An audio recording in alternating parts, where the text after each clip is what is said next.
In the near future, the US government releases a chemical attack on the whole country as a way to reset society. This kills millions of people in just a couple of minutes. Afterward, the government does nothing to keep society in order, so survivors have two options. They can join one of the gangs that control the territory and are constantly fighting, or be a domestic, which means they just want to live in peace. A few months after the attack, domestic couple Mark and Nina are loading their car because they'll travel to Milwaukee to find Nina's parents. Mark's friend warns him of the dangers on the road, but Mark insists he must go to support Nina because he still loves her even though they were considering getting a divorce before the attack. During the trip, they listen to a radio host who reminds domestics to stay away from the freeways, keep an eye out for snipers, and shoot anyone dressed like a ghost because they're part of the Sheets gang. Sometime later, the car starts to malfunction, so they stop at an abandoned garage. While Mark is working on the vehicle, three men enter the shop. They don't see the couple in the other room, so Mark very carefully moves to get back in his car. Suddenly, a truck bursts into the shop and the drivers of the Sheets gang open fire to kill the three men. It takes Mark a few tries to start the car and the noise gets the Sheets' attention, but luckily the vehicle finally gets going and the couple drives away right before the Sheets can hurt them. On the radio, they learn that the Sheets are in a turf war with the Nailers. Late in the afternoon, they decide to stop at an abandoned house to spend the night. Nina searches for supplies while Mark checks every room just in case, eventually finding a dead couple in the bedroom. The bloodstains show they were attacked and mutilated before their death, so Mark covers the bodies as a last merciful gesture. Then Nina tries to contact her mom using an old radio, but nobody answers. That night, Mark updates his map before going to sleep with Nina, unaware that a man outside is watching them. The next morning, the man and his friend are beaten up by a group of Nailers, who threaten to kill them with a chainsaw if they don't tell them where to find a woman. The terrified man informs them where to find Nina, but he and his friend get shot to death anyway. Moments later, the couple hears the Nailers approaching the house on their bikes, so Nina runs to hide in the attic and puts on headphones to avoid hearing what's about to happen. When the Nailers enter the house and start searching the rooms, Mark sneaks around with a screwdriver and quickly kills an intruder by stabbing his head from behind. Then he tackles Nailer Dean to the ground and fights him until he manages to stab him in the stomach and an eye to kill him too. Afterward, the couple leaves in the car, not noticing someone is watching them. During the trip, they hear on the radio that a person from the Cherry gang is out on the streets saving women and killing anyone who gets in her way. When the couple finds a supermarket, they stop to get supplies only to be found by an armed man. Their fear doesn't last much though, because Nathan takes off his mask and shakes Mark's hand, explaining he was the one watching them to be sure they're friendly. The conversation is interrupted when they hear a car approaching, so the trio runs to hide behind the shelves while the Nailers enter the store to look for Nina. The men barely take a few steps before they're all shot down to death by Nathan's son Stephen, who has been hiding behind a counter all along. Afterward, Nathan convinces the couple to join his family for dinner and they leave in his tow truck, which is dragging Mark's car. When they're about to exit the parking lot, they're blocked by a gang known as the Plowboys. The leader, Jim, says they're just patrolling the neighborhood because they heard the Gamblers gang is around.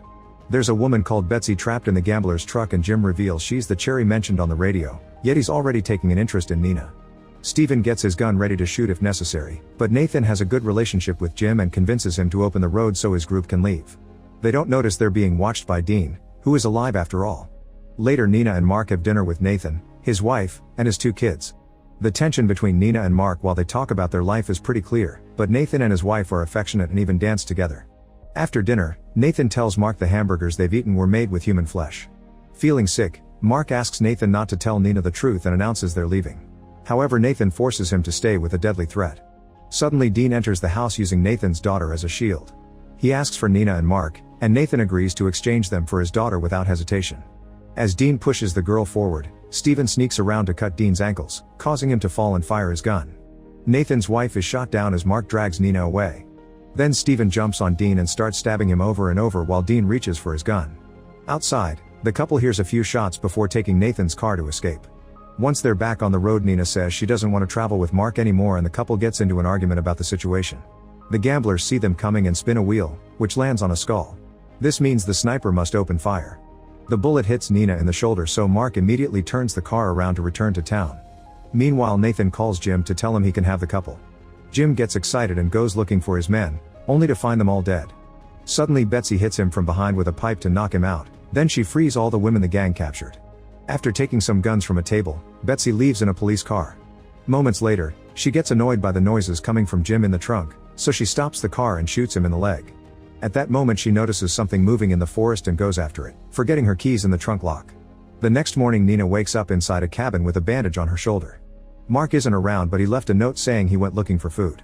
When Nina tries to leave the building, she finds another note saying the front door is booby-trapped, so she goes out the window instead.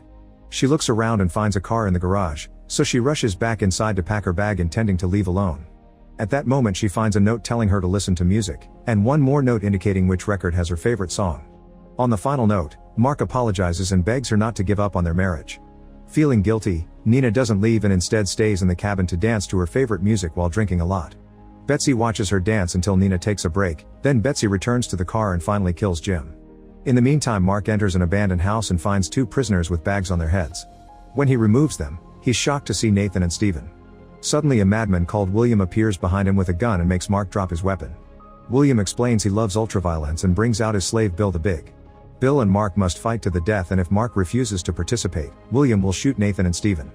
Mark gets ready and kicks Bill in the groin, but his fist gets blocked and Bill punches him with such strength that Mark falls. Then Bill throws Mark around, kicks him in the stomach, and raises him by the neck to choke him. While William enjoys the show, Mark headbutts Bill to make him drop him, but Bill quickly grabs him again and throws him against the furniture. Next, Bill tries breaking Mark's neck and Mark bites his arm, so Bill throws him at William. Now Mark can fight William for the gun, and in the struggle the gun is accidentally fired, which kills William. Afterward, Mark frees Nathan, Stephen, and even Bill, and they all go separate ways. When Mark arrives at the cabin, he finds Nina sleeping on the couch and takes her to bed. Later, Nina wakes up and notices Mark practicing his shooting. She asks him to teach her how to shoot a gun, and while they're busy, Betsy sneaks into the cabin and finds Nina's wedding ring. After shooting practice, Nina takes Mark to the garage to show him the car she found, and Mark gets nostalgic because he used to have the same model. Remembering the good old days, the couple gets naughty in the backseat. At that moment the gamblers show up because this is their car. They immediately capture the couple and spin a wheel to decide what to do with them. Since it lands on a spade, Nina and Marl get thrown in cages and taken to the gamblers' headquarters in a motel.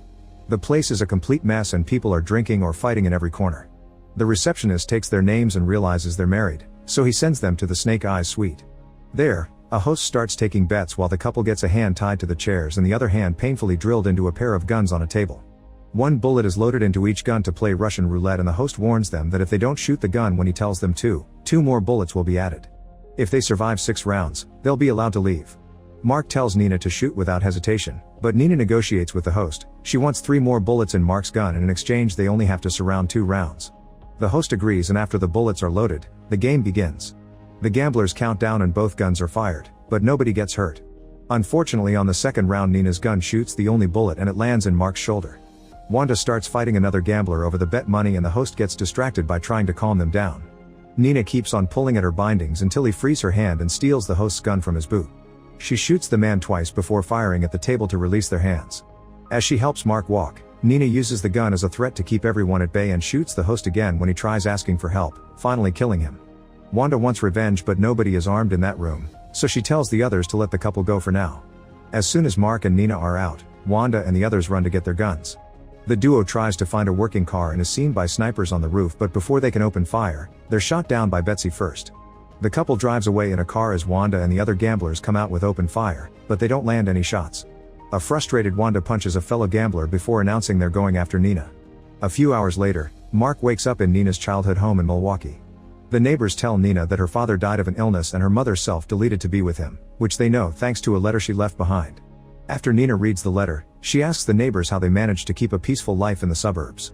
They explain the gamblers sometimes try to invade, but they've set up a system of car barricades, take turns as snipers on the roofs, and there are explosives hidden in a mailbox connected to some barbed wire. While looking at all the traps, Nina is happy to bump into Phil, an old friend of her family. In the meantime, Betsy also arrives and hides in the house across Nina's, keeping an eye out for any enemies. Sometime later, Nina notices Phil talking on a walkie-talkie, and when she tries to get his attention, he runs back into his house. A suspicious Nina sneaks around to spy on him and discovers that Phil has been in contact with the gamblers, who will be coming soon. At the same time, she notices a little girl on the street, so she drags her into the house with her right before the gamblers arrive. Then Nina gives Mark a gun and tells him to protect the child while she goes out to fight.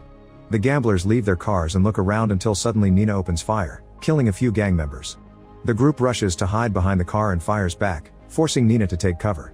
Betsy takes the chance to open fire too, killing a bunch of gamblers in quick succession thanks to her machine gun. With the gang turning to attack her instead, Nina tries to take a moment to reload.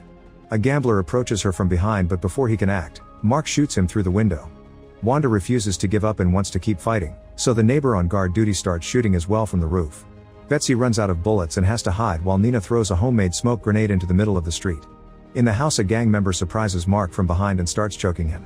Mark breaks the horn from the man's mask and stabs him in the eye before tackling him down to stab him in the chest, making sure he hits the heart this time. Meanwhile, Nina continues to fight and Betsy discovers she's been shot. At that moment the plowboys arrive looking for Betsy to avenge Jim, but they get stuck in a gunfight against the gamblers.